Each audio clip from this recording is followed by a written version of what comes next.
السلام علیکم ناظرین، آج کی اس ویڈیو میں ہم آپ کو ایک ایسی سچی اور ایمان افروز کہانی سنائیں گے جو آپ کا اللہ پر توکل اور بھروسہ مزید پختہ کر دے گی۔ یہ کہانی ہے سخاوت کی، ایثار کی اور اس غیب کے رزق کی جو اللہ اپنے نیک بندوں کو عطا کرتا ہے۔ پرانے وقتوں کی بات ہے، ایک غریب لیکن نہایت صابر و شاکر شخص اپنے خاندان کے ساتھ رہا کرتا تھا۔ ملک میں قحط کی وجہ سے گھر میں کھانے کو کچھ نہ تھا۔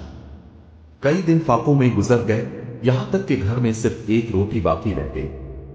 بیوی کا مکالمہ، اے اللہ کے بندے، بچے بھوک سے نڈھال ہیں، یہ آخری روٹی ہے، اس کے بعد ہمارے پاس کچھ نہیں۔ شخص کا جواب، اللہ مالک ہے، وہ کسی کو بھوکا نہیں سنتا۔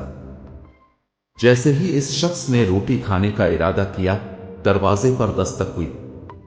ایک سائل پکار رہا تھا، خدا کے واسطے کوئی ہے جو اس بوڑھے کو کھانا کھلا دے، میں 3 دن سے بھوکا ہوں۔ وہ شخص ایک پل کے لیے رکا، اپنی بھوک دیکھی، بچوں کے مرجھائے ہوئے چہرے دیکھے، اور پھر اللہ کی رضا کے لیے وہ آخری روٹی اس فقیر کو دے دی۔ فقیر کی دعا، جا بھائی، اللہ تجھے وہ عطا کرے جہاں سے تجھے گمان بھی نہ ہو۔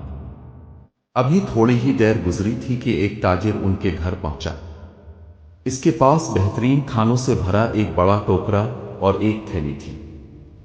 تاجر کا مکالمہ، میں برسوں پہلے آپ کے والد کا قرض دار تھا۔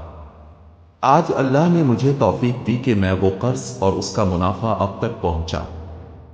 یہ کھانا اور 10 سونے کی اشرفیاں آپ کی امانت ہیں۔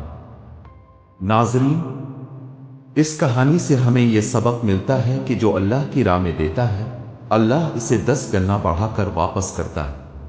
قرآن پاک میں ارشاد ہے، تم ہرگز نیکی کو نہیں پہنچ سکتے جب تک کہ تم اپنی پسندیدہ چیز اللہ کی راہ میں خرچ نہ کرو۔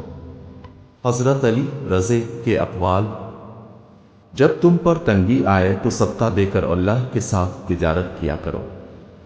سخاوت گناہوں کو یوں مٹا دیتی ہے جیسے پانی آگ کو بجھا دیتا ہے۔ رزق کی فکر کر کے اپنی عبادت خراب نہ کرو، کیونکہ رزق اللہ کے ذمے ہے اور عبادت تمہارے ذمے ہے۔